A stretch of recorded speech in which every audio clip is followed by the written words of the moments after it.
જ્યારે મેં ફેસબુક ઉપર એક પોસ્ટ મૂકી કે ભાઈ વાંકાનેર પીજીવીસીએલ કચેરીમાંથી તમને કોઈ હેરાનગતિ થતી હોય તો કોમેન્ટ કરીને જણાવો. આ પોસ્ટ મૂક્યા પછી એટલા ફોન કોલ આવ્યા, કોમેન્ટો આવી. આ બધું જોતા એક વસ્તુ નક્કી છે કે વાંકાનેર પીજીવીસીએલ કચેરીમાં સંપૂર્ણ રામરાજ્ય છે. અધિકારીઓનું પાછું આવો, ખેડૂતોનો માટે તો પીડા જ છે. અહીંયા ખેડૂત જવા રાજી નથી, ફોન કરે તો ફોન નથી લાગતા, અરજી દેવા જાય તો અરજી ન લે. અને અધિકારીઓને કેવી મજા, પાછી એને મજા આવે એ કરવાનું, એને મજા આવે અહીંયા રહેવાનું, એને મજા આવે અહીંયા ફરવાનું. વાંકાનેર પીજીવીસીએલ રૂરલ કચેરી છે ને એને હેડક્વાર્ટર વિસ્તારમાં રહેવા માટે 300 રૂપિયાના સોગંદ, 300 રૂપિયાના સ્ટેમ્પ પેપર ઉપર સોગંદનામું કરીને આપ્યું હોય છે એના ઉપરી અધિકારીને કે અમે આ હેડક્વાર્ટર વિસ્તારમાં રહેશું. જો એના હેડક્વાર્ટર વિસ્તારમાં ન રહેવું હોય, એના હેડક્વાર્ટર વિસ્તાર છે એને છોડીને અન્ય જગ્યાએ ક્યાંય રહેવું હોય તો ઉપલા અધિકારીની મંજૂરી લેવી ફરજિયાત છે. પરંતુ જ્યાં સુધી અમને ઇન્ફોર્મેશન મળી છે, જે ખાનગી રીતે અમને જાણવા મળ્યું, એ બાબતોને જોતા આ અધિકારીઓ છે ને એક્ઝિક્યુટિવ અધિકારી પણ હેડક્વાર્ટર વિસ્તારમાં રહેતા નથી. રૂરલ 1ના ડેપ્યુટી એન્જિનિયર રાજકોટ રહે છે, અમુક મોરબી રહે છે. હવે તમે વિચાર કરો, આ લોકો રાજકોટથી અહીં અપડાઉન કરતા હોય 4 વ્હીલ લઈ લઈને, મોરબીથી અહીં અપડાઉન કરતા હોય 4 વ્હીલ લઈ લઈને, તો રોજનું 500-700 રૂપિયા તો પેટ્રોલના થાય. 700 રૂપિયા સરેરાશ આપણે ગણી તો ક્યાં વાત ગઈ? 7 તેરીને 21,000 રૂપિયા તો આ પેટ્રોલના બારી નાખે મહિનાના. તો તમે વિચાર કરો કે આનો પગાર પાછા પગારના રોજના હોતા હોય. જ્યારે સરકારની ચૂંટણી આવે એટલે અધિકારી પોતાનો ઝંડો લઈને તો ઊભા છે કે અમારો પગાર વધારો, અમારો પગાર વધારો. તો ભાઈ કરકસર કરો ને તમે, પબ્લિકના ખેડૂતના કામ તો તમારે કરવા નથી. હજી એક અરજી એવી છે જે પીજીવીસીએલ રૂરલના ડેપ્યુટી એન્જિનિયરની વિરુદ્ધમાં થઈ છે, પરંતુ આ અરજી કરનાર શખ્સને અમે ઓળખતા નથી.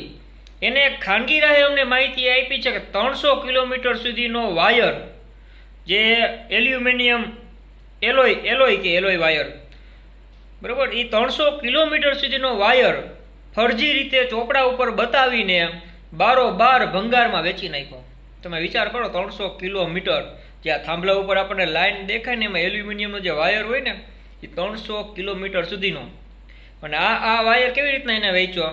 તો કે જે ટેમ્પરરી મીટર આવે ને, ટેમ્પરરી, કે ભાઈ 3 મહિના પૂરતા હોય કે 6 મહિના પૂરતા હોય, તો આ ટેમ્પરરી મીટરો આપે એક વખત, પરંતુ આ ટેમ્પરરી મીટરને પછી ક્યારેય બંધ નથી કરતા. એ ચાલુ ને ચાલુ હોય જૂની સર્વિસમાં. ત્યાં કાગળ ઉપર દર મહિને નવી સર્વિસો આડાવડી ગમે એમાં લોકો બતાવતા. માસ્ટર તો હોય જ પાછા. આપણે મોદી સાહેબે કીધું એમ, ભણેલા ગણેલા ચોર હોય એટલે માસ્ટર તો હોય જ. એને પકડવા એટલે લોઢાના ચણા ચાવવા જેવું. પણ આ તો ખેડૂતને હેરાન કરે છે ને, એટલે એના પાપ ભરાણા ધીમે ધીમે. અને હવે થોડું થોડું બહાર આવતું જાય છે બધું. એટલે કાલે પીજીવીસીએલ કચેરી અમે જવાના છીએ, અને જે કોઈ ખેડૂત મિત્રો ત્યાં આવવાના હોય તેઓ પણ 11 થી 11:30ની વચ્ચે આવી જાય. અને એમને જે સમસ્યા છે એ બિંદાસ ગંભીરતાપૂર્વક, કારણ કે એ લોકોને અત્યારે લાઇટની જરૂર છે. વરસાદ નથી એટલે એને લાઇટની જરૂર છે. જો હમણાં વરસાદ થઈ ગયો હોત ને તો એને લાઇટની જરૂર નહોતી, તો કદાચ થોડીક વહેલા મોડું થાય તો ચાલત. પરંતુ અત્યારે વરસાદ ખેંચાણો, હવે ખેડૂતને જો તમે લાઇટમાં ખેંચાવો તો એ આખું વરસ હારી જાય.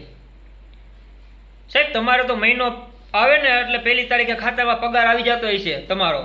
ખેડૂતને એક વર્ષે એની આવક એના ખીચામાં આવી તો આવી, નકર ગઈ.